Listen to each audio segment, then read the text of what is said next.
34 ఏళ్ళు 8 నెలలు సేవలో వెలిగిన దీపం మీరు. ఉపాధ్యాయుడిగా మొదలై మార్గదర్శిగా నిలిచినారు.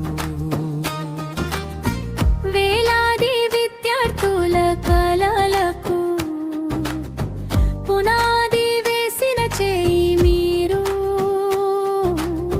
సహచరుల హృదయాల్లో నమ్మకంగా నిలిచినారు.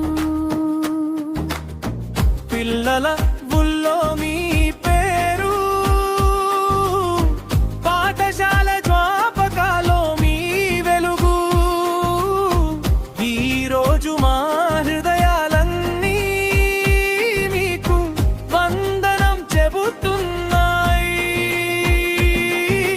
బుర్రా సురేష్ బాబు.